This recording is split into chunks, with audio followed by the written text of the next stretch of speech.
अखिलेश यादव को टीपू से सुल्तान बनाया, उस शख्सियत का साथ अखिलेश यादव ने छोड़ दिया। मैं आजम खान साहब को मशवरा देना चाहता हूं, एक राजनीतिक पार्टी का ऐलान करें। उत्तर प्रदेश का मुसलमान आजम खान के पीछे नजर आएगा। इससे खुद अखिलेश यादव को अपनी हैसियत का अंदाजा हो जाए।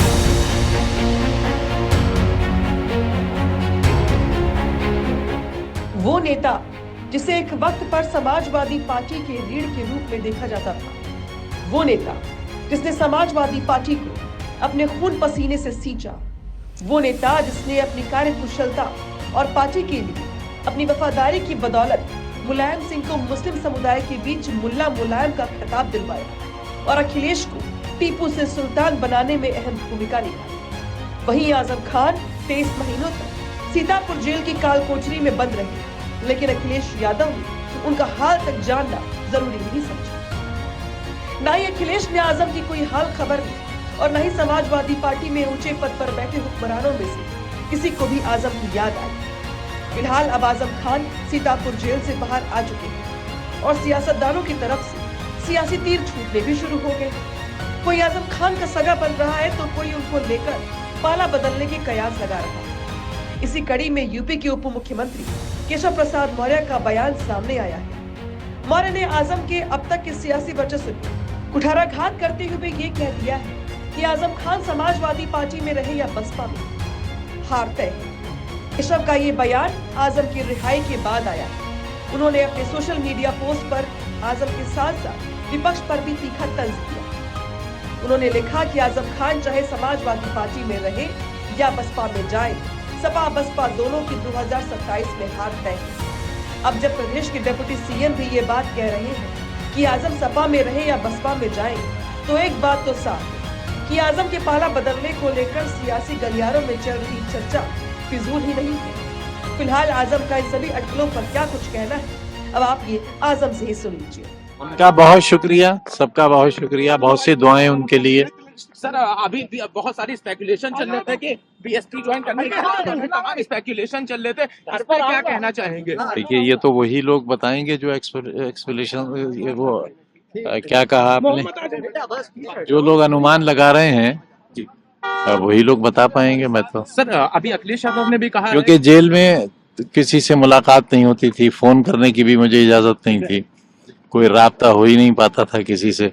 तो 2 साल ये और 3 साल पहले 5 साल तो मैं बिल्कुल आउट ऑफ टच रहा, जानता ही नहीं बाहर की दुनिया। आजम की बातों से न ही ये कहा जा सकता है कि वो समाजवादी पार्टी छोड़कर कहीं जा रहे हैं और न ही इस बात की गारंटी है कि वो समाजवादी पार्टी के साथ ही बने रहेंगे। इन हालातों में उनका पक्ष भी जानना बहुत जरूरी हो जाता है, जिनकी पार्टी के लिए आजम खान एक वक्त पर सबसे बड़े सियासी रहनुमाओं में से एक थे। आजम ही वो शख्सियत है जिसकी वजह से प्रदेश में मुस्लिम वोट समाजवादी पार्टी के दामन में हर चुनाव में गिरते थे, लेकिन आजम की इस मुश्किल घड़ी में अखिलेश ने उन्हें तनहा छोड़ दिया। फिलहाल सुनते हैं कि आजम की रिहाई को लेकर अखिलेश क्या सफाई दे रहे हैं। समाजवादी पार्टी के नेता आदरणीय आजम खान साहब, उनकी भी रिहाई हो चुकी है। इसके लिए मैं कोर्ट को धन्यवाद देना चाहता हूं और यही हम समाजवादियों का भरोसा था कि कोर्ट न्याय करेगा और उन्हें न्याय मिलेगा।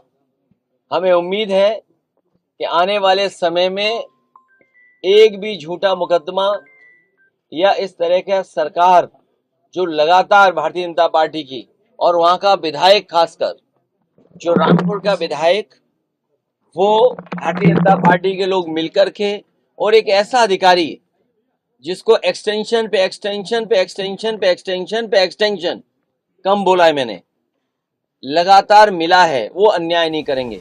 आजम की रिहाई के बाद बयानबाजी का यह सिलसिला महज राजनीति के अखाड़े तक सीमित नहीं रहा, बल्कि कुछ उलेमा भी सामने आए और आजम के समर्थन में अखिलेश यादव पर जमकर हमला बोला।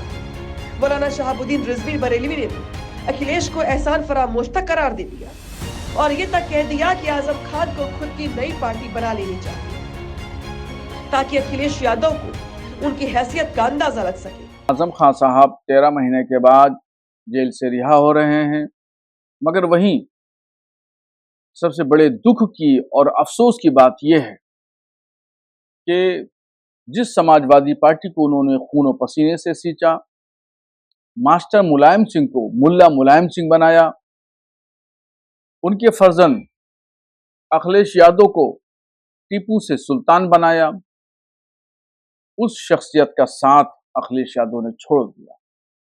मैं आजम खान साहब को मशवरा देना चाहता हूं, एक राजनीतिक पार्टी का ऐलान करें। उत्तर प्रदेश का मुसलमान आजम खान के पीछे नजर आएगा। इससे खुद अखिलेश यादव को अपनी हैसियत का अंदाजा हो जाए। 23 महीने जेल में बीत गए।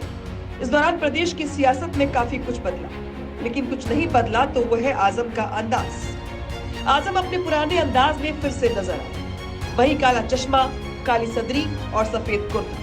लेकिन ये बात नहीं साफ हुई कि क्या पार्टी भी पुरानी वही रहेगी, क्योंकि कयास ये लग रही है कि शायद आजम बसपा के पाले में भी जा सकते हैं, या फिर नगीना सांसद चंद्रशेखर आजाद के साथ कुछ समय पहले देखी गई उनकी नजदीकी यूपी की सियासत में कोई नया मोड़ लेकर आई। फिलहाल केशव प्रसाद मौर्य के आजम खान को लेकर दिए गए बयान से राजनीतिक हलकों में हलचल पैदा हो गई है। देखना दिलचस्प होगा कि केशव की ये भविष्यवाणी 2027 के विधानसभा चुनाव में कितनी सही साबित होती है। क्या केशव के कहे अनुसार सपा और बसपा दोनों के अंदर 27 में हार का मातम देखने को मिलेगा, या फिर किसी अरसे से पस्त पड़ी बस्ती में जान फूकने में अपने जज्बे के साथ आजम खान एक बार फिर यूपी की सियासत बेताज बादशाह बन के उभरेंगे।